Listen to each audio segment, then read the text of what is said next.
to live into that awareness. But it doesn't happen. It means the mind is still settling down, so it's okay.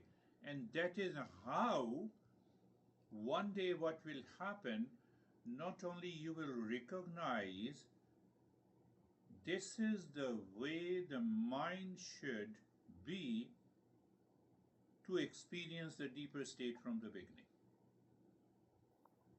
So that recognition comes, that is why we say consistent practice and uh, constant practice, regular practice will do. You see that, Om Shanti. Thought is there, but mind is not paying attention. Next Om Shanti. Or Om Namah Shivaya. Om Namah Shivaya. Om Namah Shivaya. That is one line, like a railway track. There are two tracks of the rail. One track, Om Shanti, Om Shanti, Om Shanti, Om Shanti. Other track, there are other thoughts. Let it come and go. We are searching this track. So now if the mind jumps to the other track, it means it is because of the past impressions and the vasanas that we have. Parallel track. Why we say parallel? They don't meet. One is eternal, other is constantly changing. Just see that. One is unchanging. So we are discovering what is unchanging. So I have to bring the mind. But now you see that mind is changing. Om Namah Shivaya, first Om Namah Shivaya to the second Om Namah Shivaya, to the third Om Namah Shivaya, to the fourth Om Namah Shivaya. It is changing. But behind the chains of the mind, there is one thing that is constant. And what about the other track? That is also no. That is a wrong metaphor, but it gives you an idea. Desire. Oh, my wife does not listen to me. Oh, I have to buy this, to get pleasure. So in every thought pertaining to the object, there is a different kind of pleasure or pain. So that inner state behind all these pleasure-seeking mind is different. But here in the first track, it is the same. So when it is the same, then we recognize that, whatever I'm doing in my life, let it continue. Let me continue my profession, personal, professional, social life, all the activities, but there is a qualitative change. Behind that, the first track is present. Behind that, the second track is not present. So when the second track is not present, it contains the element of attachment and duality and a delusion and a pleasure seeking, avoiding the pain, etc. But in the first track, there is only pure consciousness. But Om Namah Shivaya, it's thoughts, so it's kind of concentration on the thoughts. Yeah. What happens, we are preventing the mind not to go after the past impression, not to seek the pleasures. Why? Because we have already understood by knowledge that seeking pleasure from any object outside is attachment leads to delusion. So that recognition is maintained during the practice of meditation. So now understand that recognition is very important than thinking that no thought should come. If the thought is coming, it is an opportunity that I recognize. Okay, come and go. I'm not interested. But if no thought is coming, then what will happen? You may fall into sleep. Then there is another problem. That's why it is so subtle, So then you fall into sleep. Then it becomes unconscious state. Unconscious state, meditation fails. So that is why all the great masters say, understand clearly what exactly is the steadiness of the mind. Mind cannot be made steady. Why?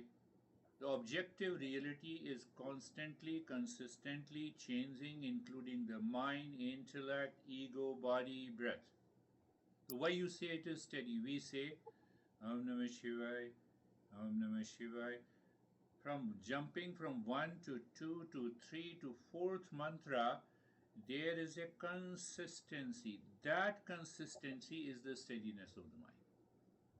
Steadiness of the mind is not according to modern psychology.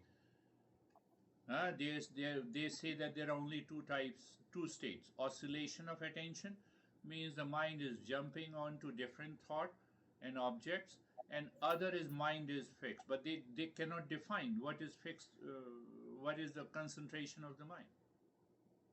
They don't define it. And we carry forward the same knowledge. And then we create an imagination as if in meditation no thought should come. Really? Pay attention what I'm going to say. So now your mind has released a thought. Now there is no thought. That is also a thought. You are cheating yourself.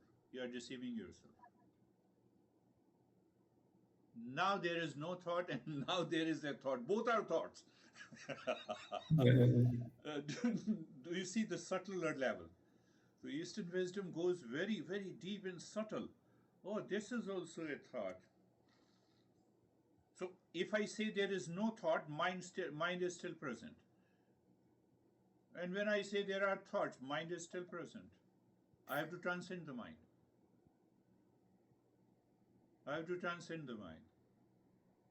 Now see what happens. Om Namah Shivaya. Om Namah Shivaya. Other thoughts are there. Okay, on the other track. Om Namah Shivaya. Om Namah Shivaya. Om Namah Shivaya. You are doing it, Om Namah Shivaya, regularly on this track. Now what happens? You are saying Om Namah Shivaya, your mind goes deeper and it goes to the meaning, I offer myself, what I am, what I have, what I possess belongs to you. Then you go deeper. Now you see the image of the Shiva.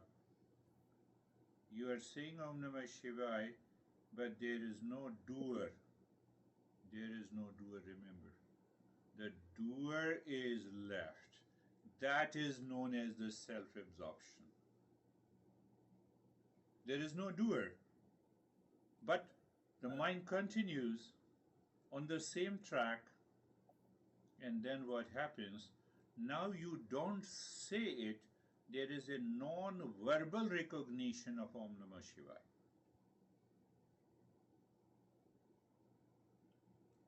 When you look at your wife, mind non-verbally, there is a cognition, there is a recognition. You see your daughter, there is a recognition.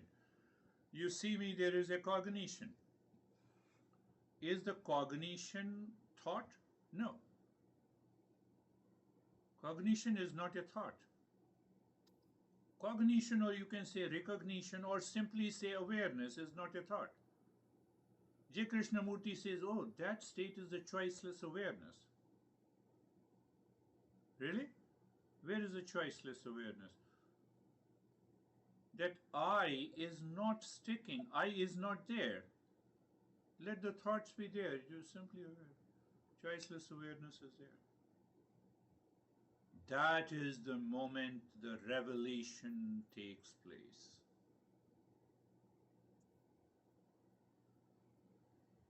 Can it happen all the time? Yes, it can happen all the time. Why it can happen all the time?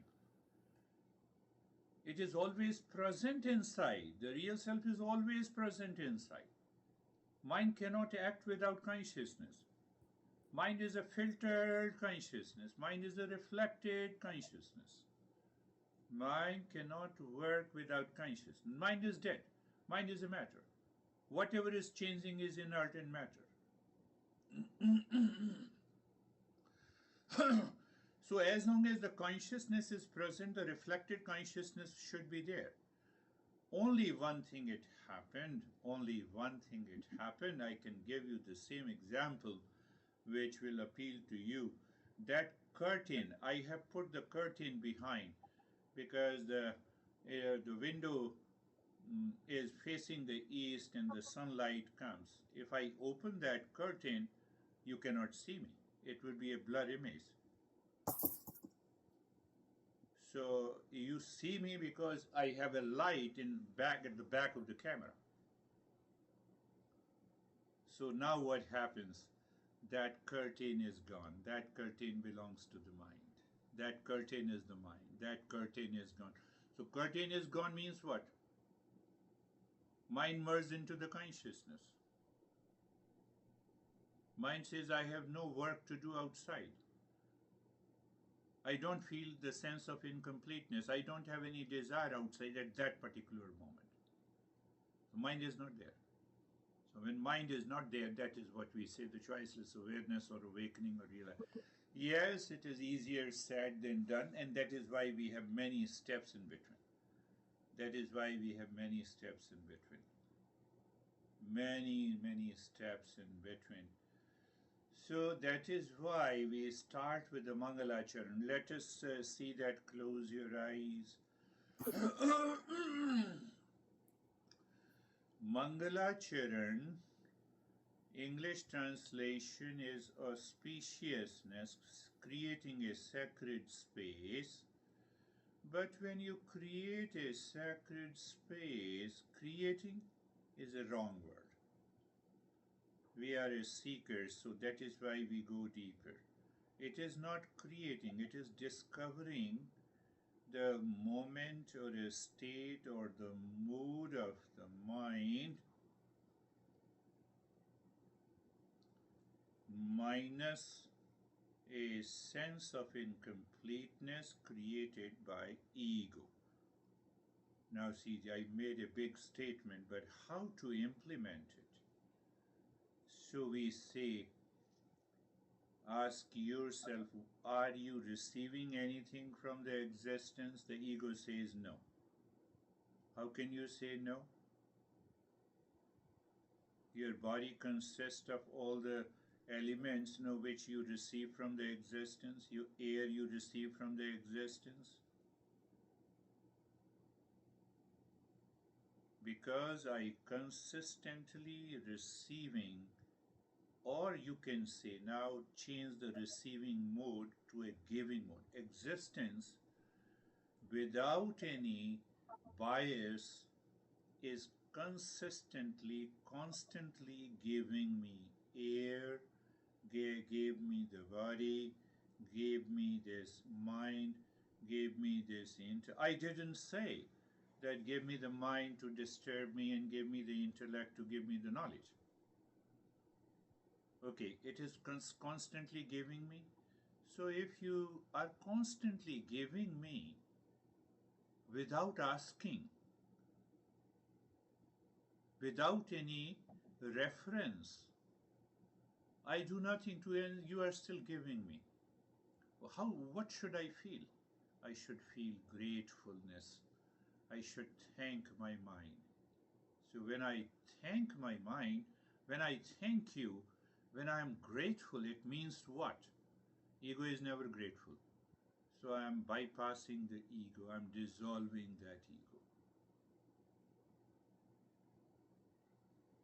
I am dissolving that ego. So there is one more. I always like to use that kind of a Mangalacharan. So that you is the existence, and there is a verse, what it says, Tvameva Mata Chapita Tvameva Tvameva Bandhuscha Sakha Tvameva Tvameva Vidya Dravinam Tvameva Tvameva Sarvam Mama Devu Deva. Now listen to this and see the state of gratefulness. That gratefulness comes from the first track, what we discussed. What it means, you are my mother, you are my father, you are my sibling, you are my friend, you are everything. You are the knowledge. Tvameva vidya dravinam. You are the giver of the knowledge. Hence, you are the god of all the goddess. So that you means the existence. In ego, in impurity, in ignorance, we don't recognize. We are constantly craving, desiring, asking, expecting. But I don't recognize what is being given to me all the time. All the time, even here and now. Here, look at it, my life. We don't.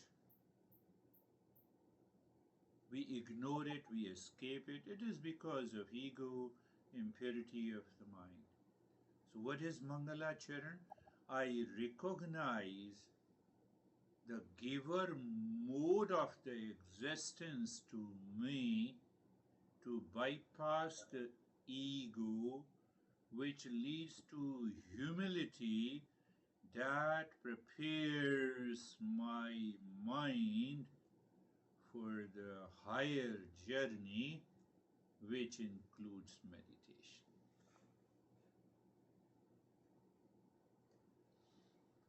So, can I remain in that mode of receiving, recognizing the giver mode of the existence? Yes, it's just a remembrance. As the ego remembers that I have done, I have achieved, I am doing this, I am a millionaire, a long list. Instead, internally, I have a recognition and cognition of that existence which is giving all the time, at every moment, even in deep sleep. So that is why we think, oh, I'm alive today when I woke up in the morning. I had a good sleep. Thank you, existence. I don't have control over the sleep. Think about it. So that knowledge part is very important. Understanding part is very important. The cause and effect relationship is important. Now, what exactly we do in Mangalachan, we just become aware what is being given to me without any condition. We discussed before that the sun doesn't send the bill to us. Vitamin D, just take one example, vitamin D.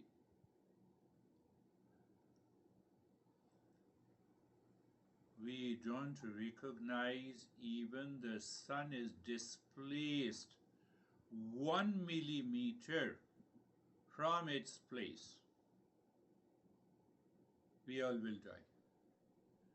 Earth will increase or decrease the gravitational force by 1%. We are not grateful. 1%. 1% decrease it, we will hit the wall. We have to create different types of home. And if it increases the one gravitational force, one unit. So to take 50 steps, it takes hardly few seconds, it will take 1 hour. So see that you recognize, be in the receiving mode and continue to ask the mind to be thankful and grateful. That is what the Mangala Charan is. Open your eyes. That is why I say happiness and the wisdom go together. So every master, they have a sense of gratitude. They have a sense of humility. It is a recognition. But yes, in the beginning, we do the practice to recognize what is already there. And after that, the practice dissolves. You can be in that state of gratefulness all the time. I'm grateful to, can I have that recognition that I should be grateful to you? You are supporting me? Instead, I'm giving you. I'm giving you, it is an ego mode. That is how we do it in our daily life. Yes, outside in transactional reality we can say that, but internally I should be filled with gratitude because I have the money. That is why I go to the store and I bought a product. So you introduce that Mangalacharan in all your activities. What happens? You move to the Mangalacharan mode instead of an ego mode. And it dissolves your mind, it purifies the mind, it prevents the projection, it blocks the delusion, and then now you see the world is so beautiful. That state of the mind is the mind of a seeker. Because now I am connected. I'm connected by my ego, or I'm connected to the existence with a sense of gratitude, with a sense of gratefulness. And that is why you see in the prayers of in all the religions to the God is basically a sense of gratefulness. So that the knowledge is behind this. Mangalacharan, creating a sacred space, literal translation, but it is not a correct translation. Mangalacharan, entering into the space of sacredness. When? Here and now. So I'm in a receiving mode from the existence and I'm talking to someone. Mine had a hatred inside, and I say, no, existence is giving the same thing to me and to him. Existence is a common denominator. Do I need to have a hatred? Answer is no. That is the practice of non-violence. It is not the practice, I don't kill anyone, or that's a primary level. Then the lion is the greatest criminal, That is need-based, and he doesn't have an intellect. He cannot think otherwise. So Mangalacharan is a very great, they have taught in a totally in a different way, our masters. And they use the word Mangalacharan. That is also beautiful if you look into that. Mangal. Acharan means behavior and attitude. Mangal means auspicious.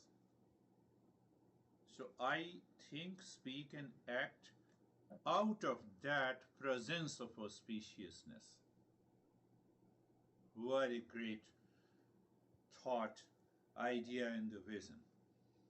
Obviously, it comes with an intellect talking about happiness and wisdom. Happiness will make you crazy if it is absence of wisdom. How come? It is guided by obsession. It is guided by the delusion. No, I expect from you. Wisdom is lost. We have to strike the harmony between the two in our daily life. Harmony between the joy and wisdom. Harmony between the joy and the wisdom must go together. Think. 10 years, mind was still searching the pleasure in different things. 20 years, mind is searching the pleasure in these different things. 30 years, mind is still searching the same pleasure and happiness in still other things. The modern psychology and modern biology said it is the process of evolution, the need changes. No, it is not the need changes. Objects of pleasure changes. So I have to, you leave the objects, find out why the mind is seeking the pleasure at the age of 10, 20, 30, 40, and now. Why? And what is the conclusion? Conclusion is that happiness is not outside. We don't conclude. We don't ask the mind to conclude. We say, let us go for another pleasure today.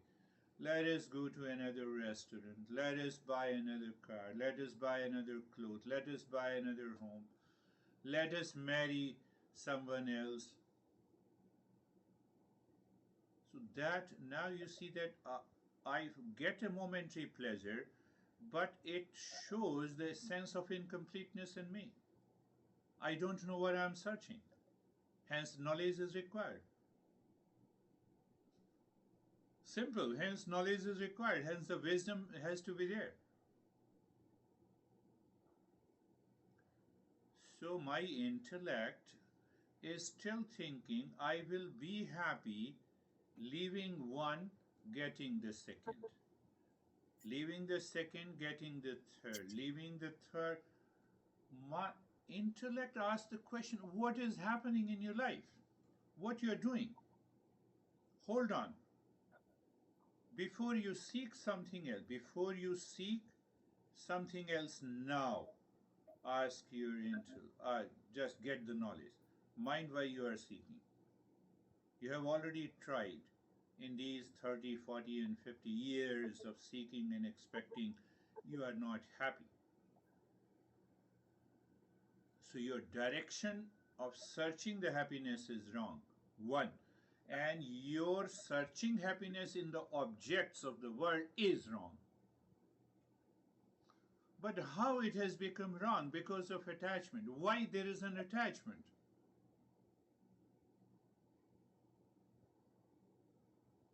Why there is an attachment? Because a sense of completeness creates a thought in the mind to remain associated with an object to continue to have a happiness. That continuity is broken. No object can remain together with me 24/7. That understanding, the more and more you contemplate and reflect, mind becomes so steady. What we explain, what is the steadiness of the mind? Without mantra. But we are doing the mantra in order to recognize it in meditation, and by knowledge we continue the journey, and knowledge is settled in the mind. It is gone. More than fleeting pleasures, more than fleeting pleasures, we are searching a state of happiness. We are searching a state of happiness that is that gives me a sense of contentment. There is a continuity of it, and then I recognize, oh, this is the way I can live. Wisdom is required.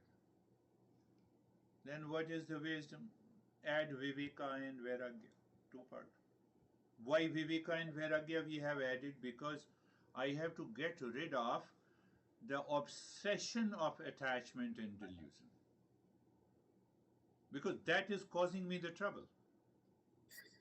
So the masters have introduced viveka, ability to discern what matters most, to see the connections between separate parts.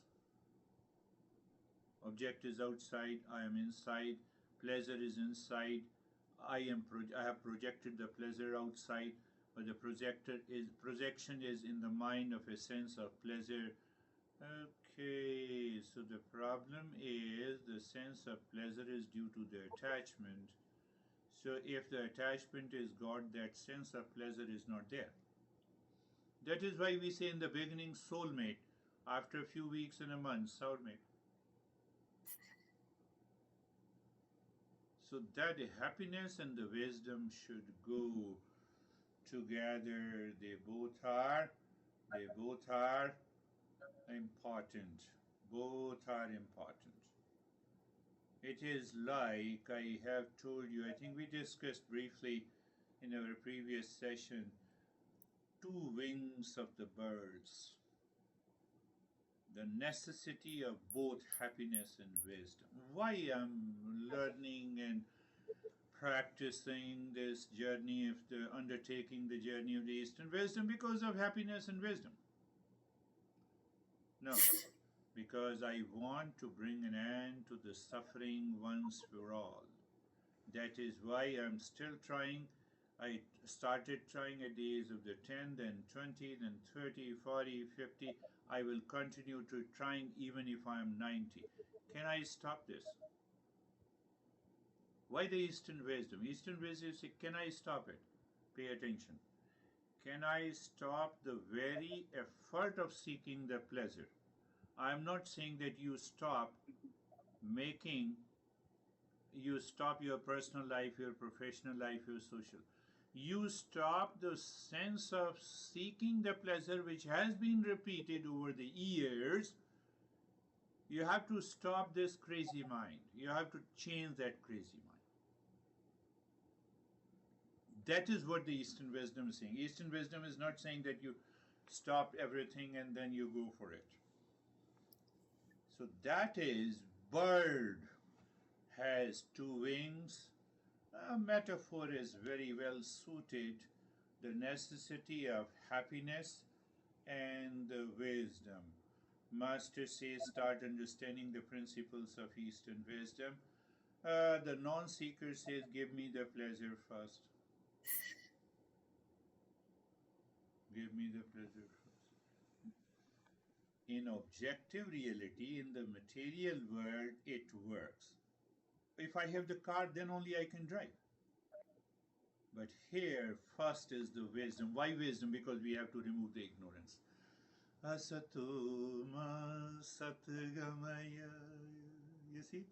Moving from the false to the real. That also can act as a Mangalacharan. Oh, so then you, with a smile, you say, oh, mind, where you are going is wrong. First, move from the false to the real. When you say that, the force of the mind seeking the pleasure decreases. I'm moving from the false to the real. You apply Atamasuma Jyotirgamaya, moving from the ignorance to the wisdom.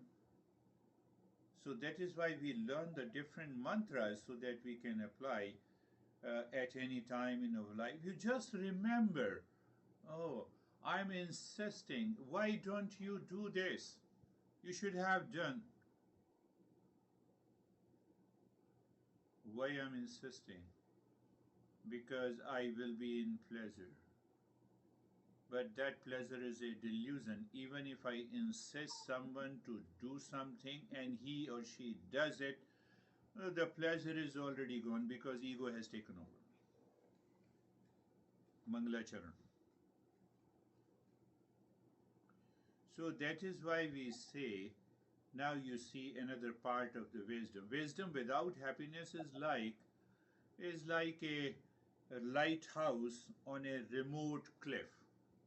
It gives you the brilliant guidance but isolated from the very life. No, we don't want that kind of a wisdom. We don't want a dry wisdom. So many people wrongly understand these principles and they have a very dry life.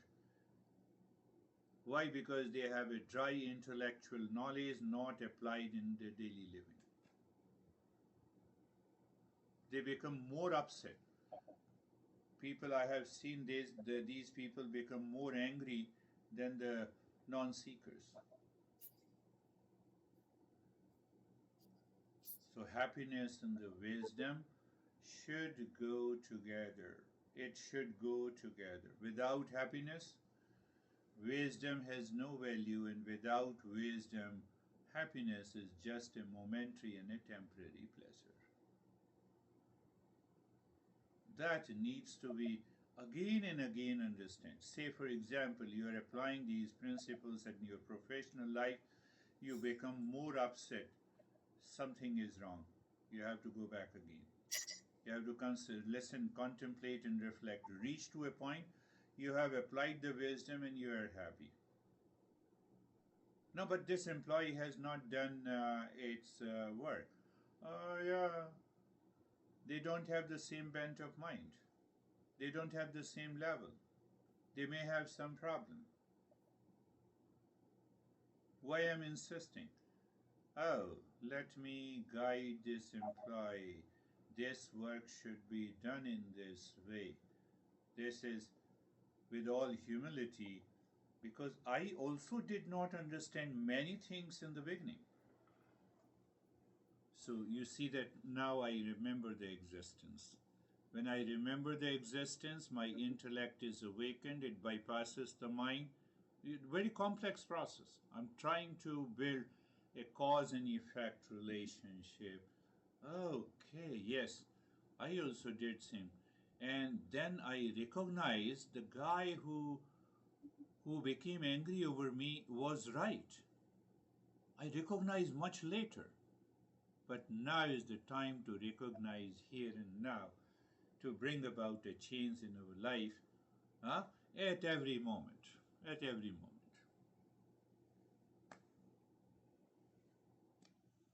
Now see, there is another problem comes, we are just understanding what problem comes.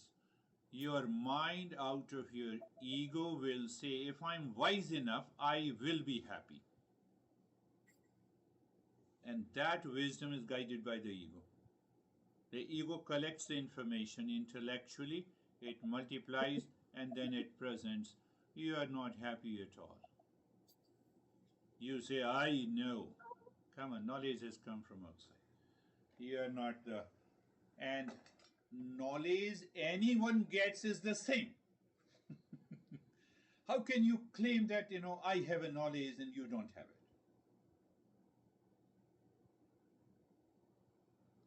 Yes, in the material field, when I have a knowledge belongs to the existence. It is nothing but one consciousness. Let me give this knowledge wherever it is required, wherever it is needed, wherever it is demanded. That is why, that is why the other side of the picture is that, uh, that when many masters in India, many masters, not all, many masters in India reached to that state, they resolved in their mind that we will not demand any fee from the seekers. But there has to be maintenance, just you are awakened, that will not feed your belly, that will not give you a shelter. So intelligently, I would say intelligently, they said it is a donation. So donation serves two purposes. We don't understand. Donation is a part of being grateful. It is also a part of Mangalacharan. So people don't understand this. Then what happens? The ego, I have donated you $1,000. My disease is not removed. I only donated money to remove my disease. You are still working with your ego. Nothing is going to happen. By chance, it may happen, but it doesn't happen. We say Buddha never took even a penny, neither from his dad or nor from the people. Then how he could build the largest number of monasteries around the world? He had the monastery everywhere, where thousands of people used to practice meditation.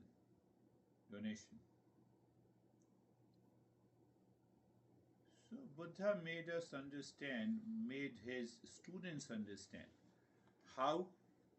You see, I won't use the word clever tool, but it is a part of the Mangalacharan. Buddham Sharanam Gacchami. Take refuge in the Buddha, in the highest wisdom. So what I'm doing? You have taken refuge in the pleasures of the world. Shift your attention. Shift your attention. Sangham Sharanam Gacchami. I take refuge in the collective will of this monastery. Means that everyone is searching the permanent happiness inside. No one in the monastery is seeking the pleasure from the world. That is why collectivity is used. Then they say Dhammam Sharanam Gacchami. Wrong translation. What is wrong translation? I take refuge in the Buddhist religion. Dhammam, Dharma. No. Dhamma means essence, essential nature. I take refuge in my essential nature, which is also your essential nature, which is also the essential nature of everything. It has nothing to do with religion. You see the importance of Mangalachara everywhere. So you can use any mantra as a Mangalachara. Where, anywhere, anytime. So you try from today applying this tool through your mind internally. You are trying internally. Honey is sitting before you, so mentally you say, Honey, thank you very much. At least, you cook a good food, you take care of me, you are concerned about me, and I'm grateful to you. Say it mentally. Don't say it, outside. Otherwise, those who are non-seekers, they will build ego and they will be very tough on you. So in the beginning, we have to say it mentally. Same thing, daughter. Yes, at least I have a fulfillment in the society existence. Thank you. You have given me uh, the girl whom I can say my daughter or my son. You say it mentally to yourself. What will happen? The mind that wants to exercise its authority on the daughter will go away. We need that. That is another purity of the mind. Same thing applies. You are paying salary to your employees. Thank existence. It has come to you and I'm sparing for it. Our goal is to change my mindset from a pleasure mindset to a Mangalacharan mindset. This is the wisdom we have to apply. If I focus on being happy now, wisdom will come later. No. Wrong. Wrong approach. I want to be happy. How can I be happy? Honey, sit near me. I'll kiss you and then I will be happy. Where is the wisdom?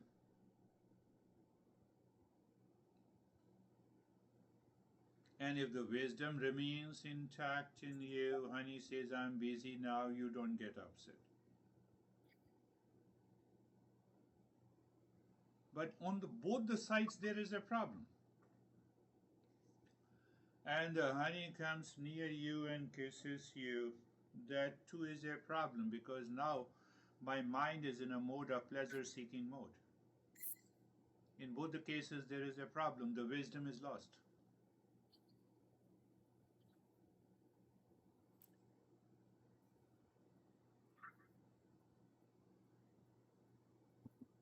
We all are seeking happiness. We use our intellect and the mind.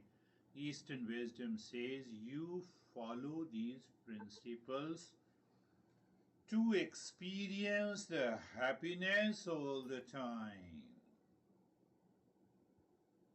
Eastern wisdom does not say that. We are not saying you don't have an intellect. You have a common sense.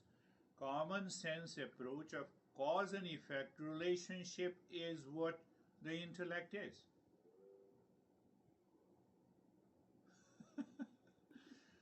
I have to go to the restroom, so I land up in the kitchen. So wisdom is lost. But I normally land into the washroom. It means I have the intellect, I have the common sense, I have the viveka.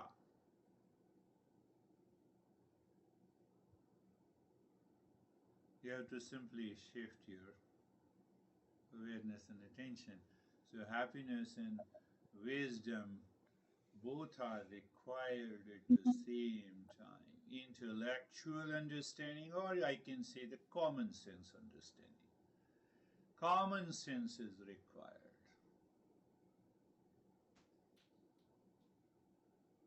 when we apply that common sense, the intellect is there. That common sense says, uh, existence has given me this home, this ability, this breath. Is there anything the ego has given me except the delusion, attachment, obsession, reaction, anger, hesitation? You reach to that state of realization. And then it becomes an easy escape. You just leave it. No, no, I don't need that. I don't need that.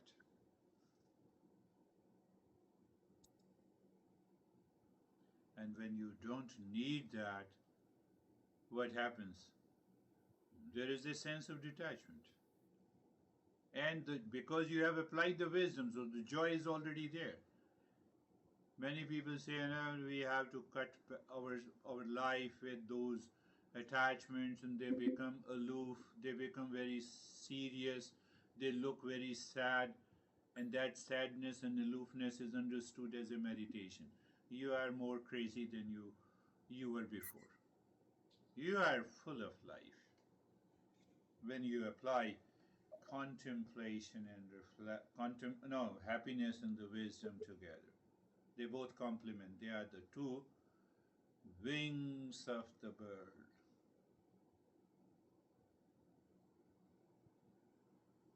So we have to analyze, reflect on it, that which wing, happiness or wisdom, I apply more or I balance.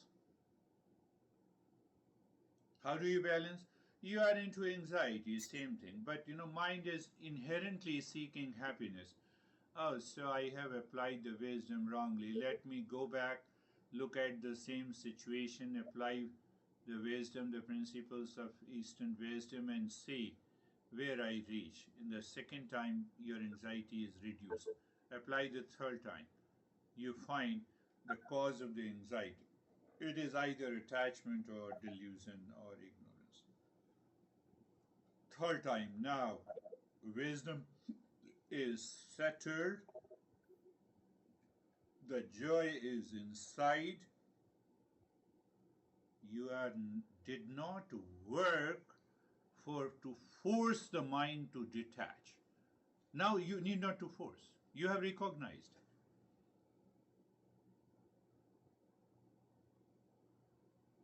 You have recognized it simply. Attachment, oh, okay, done. It is still there, but you are happy. So it has nothing to do with aloofness or sadness or forcing yourself to remain very sad. Sometimes I heard that many people say, "Why you are so sad?" No, I'm intellectual. I'm very intelligent. Oh, so that is why you're so serious. That is why you are crazy. No, we have not to do that. We have to guard ourselves from that. The moment you have a kind of a sadness, it always comes because of the attachment and delusion. There is no other reason. There is no other reason. Uh, your mind has no compulsion, no compulsive thought. You are happy.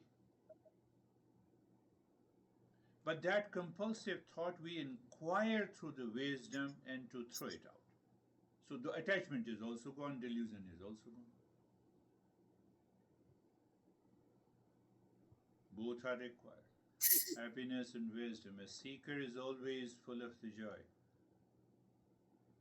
We have already understood why we should go together with the happiness and wisdom, not one exclusively.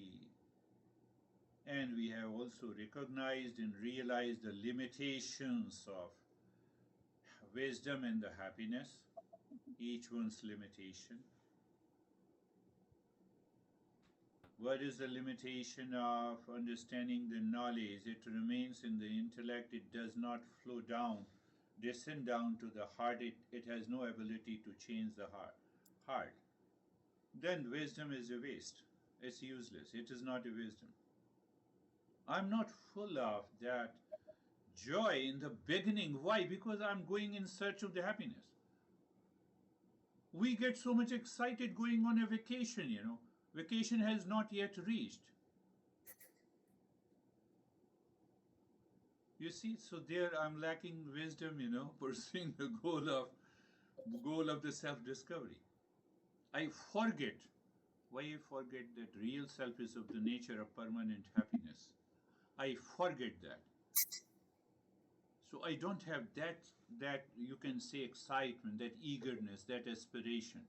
Okay, I got the knowledge. I understand what you are saying. I have tried many a times to seek the object. I know it is a temporary pleasure. Then why you are so sad? Mind is pushing the intellect. It wants to take over the wisdom. It says continue seeking it. That is why I have these thoughts. So we have to understand clearly our own mind, our own nature, and that will help us to. The first is the knowledge. You can say so more and more understanding. So we have a laugh. It is only because of the attachment and the delusion and the ignorance I am still running. Is it possible to come down today and do no activity where the mind is seeking the happiness? The whole day will pass peacefully and you will continue to do what you are doing. That is the power of this happiness and the wisdom. The best part is you still remember the birds, the two wings of the bird.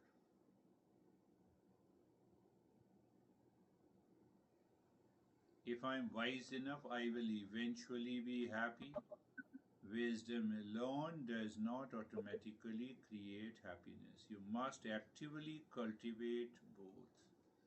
Cultivate both means that I applied the wisdom and then I recognized that what is happening inside, I'm happy. The curtain is removed. But gratefulness also brings a happiness. Yes, yes, yes, you're right. Gratefulness also brings